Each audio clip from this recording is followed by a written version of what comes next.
Controversy has arisen this week over the decision by UN Women UK to select a transgender activist, Munroe Bergdorf, as their UK champion. Fair Play for Women, Sex Matters, Transgender Trend and the Women's Rights Network are among the groups to have penned a joint letter objecting to the appointment. Bergdorf said, quote, "I will use this role to further advocate for the progress, safety, inclusion and empowerment of all women and girls of all communities and identities. I will continue to draw attention to the systemic and social impact of misogyny, transphobia and gender-based inequality within the UK in order to help provide data and insight that contributes to forming tangible methods of tracking and countering it." Well, here to discuss this, I'm delighted to welcome Executive Director of SexMatters, Forstater. So, Maya, we've just heard Munroe Bergdorf's declaration about what needs to be done, tackling misogyny, gender-based inequality. What's so wrong with that? Munroe Bergdorf's a man, and it's not that men can't support feminism, but if we can't say what the difference is between a man and a woman, it's impossible to do any of that. UN Women UK, one of their big campaigns is about what they call safe spaces, so making the public domain safe for women, and that includes having single-sex spaces. And if you can't say what a man is and what a woman is, just out of the gate, you can't do that. And of course, UN Women UK and Munroe Bergdorf would say that transgender women are women, that woman is a kind of identity category rather than a biological category, or it can be both. What do you make of that argument? It's sexist nonsense. I mean, Munroe Bergdorf has had a lot of plastic surgery. He looks like a man's sexual fantasy of what a woman is. He looks like a Barbie doll. That's not what a woman is. And so you object to the idea that women are being represented by someone who is not biologically female? Who is a man who's had plastic surgery and who's wearing makeup. Now tell me, why is it that you think that UN Women UK, I mean, it's not just this example. I think there's been lots of examples where the UK Women Twitter account, for instance, has posted various gender ideologue activist tropes. Why is it that this group has been captured in this way, and what influence do they actually have? Well, there's UN Women, which is the UN organisation, and then there's UN Women UK, which is a UK organisation that supports them. It's actually a charity. Yes. It's not really part of the UN, but it's kind of a franchise.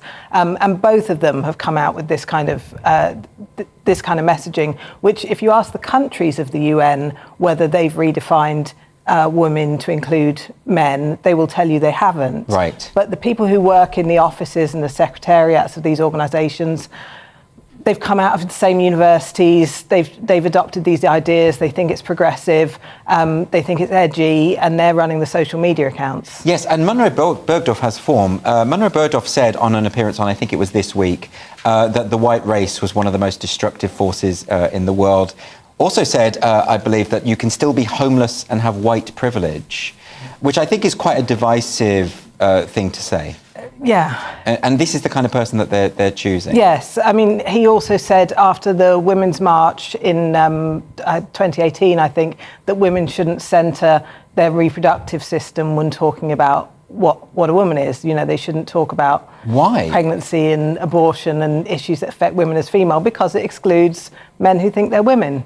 But that surely, if this is going to be a UK champion for women, those sorts of issues do matter to a lot of women. No, not all women. No, not all women, but, you know, there are 33 million women in the country.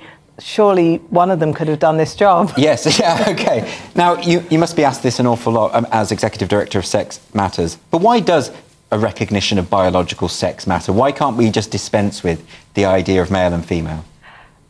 Because men and women are different, and lots of places this doesn't matter. You know, when you're advertising for a job, it could be a man or a woman. You know, when you're paying people, you should pay men and women the same. But there are some situations where it matters whether someone is male or female. Sport, obviously, women's prisons, women's refuges, any place where people are undressing or feeling vulnerable. You know, so that includes changing rooms, toilets, showers, at the gym, and collecting data. You know, when you need to know how a policy is or how medicine is affecting one group or the other, you need to know who are men and who are women. And you've set up Sex Matters with a number of other campaigners. Did you ever think you would have to do something like this? Because it seems to me that having to remind people that biological sex is real and that it matters We'd never thought this 15 years ago, would we? No, we wouldn't. But the activists that have changed the law and changed policy have been working behind the scenes on this for over 30 years. And they've done a lot of damage before anyone else even realised that this was a question. Yes. Do you think a lot of people are sort of going along with it because maybe they don't fully understand the implications, or maybe they think they don't want to get caught out again? You'll remember a lot of politicians were on the wrong side of history, if you want to use that phrase, when it came to gay rights in Section 28. Maybe they don't want to be in the same situation now? Yes, I think there's that. People think kind of simplistically this is the new gay, but it isn't. In fact, with a lot of young people, it's telling young gay children that they were born in the wrong body and they should be sterilised. It's actually the opposite of gay rights. Yes, but there's a lot of misunderstandings here. Yes, and then there's the kind of be kind. There's be kind and there's people who don't want to get in trouble. Yes, no, I completely understand that. With Sex Matters, what is it that you essentially do? We're trying to clarify law and policy in the UK to make clear that sex means sex. So we want the government to clarify the Equality Act, so that sex discrimination and single-sex services mean sex. We've been pushing quite hard for the past couple of years for the government to bring out guidelines for schools, because schools don't know what to do with it about this, and they're getting large numbers of children now saying they're trans or non-binary. And the government has just brought out draft guidance in England, which we think is not bad. There are bits that could be better, yes, but it's a huge step forward. It tells teachers that every child has a sex, that you mustn't forget what sex they are, and that there are rules in school that relate to sex. Now, my understanding was that schools always had a legal obligation to ensure that there are single-sex facilities, toilets, changing areas, etc.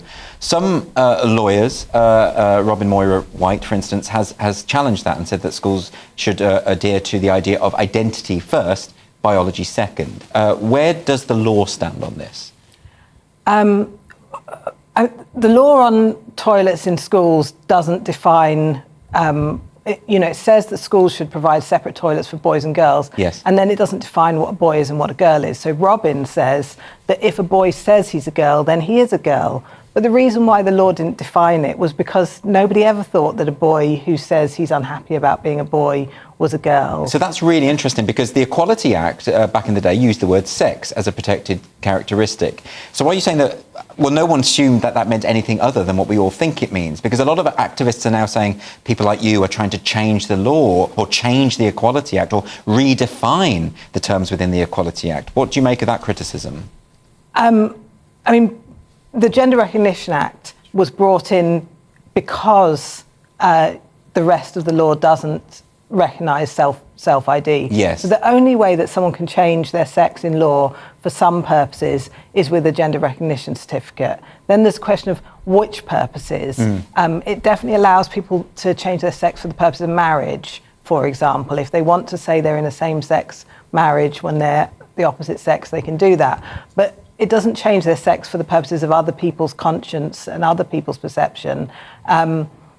And if you don't have a gender recognition certificate, which only 5,000 people have, then definitely your sex has not changed just by saying so, just by dressing differently. And Munroe Bergdorf, for example, as far as we know, does not have a gender recognition certificate, has had, some surgery, but not... Yes, not the full. Not the full. And a gender recognition certificate doesn't rely on someone having that surgery.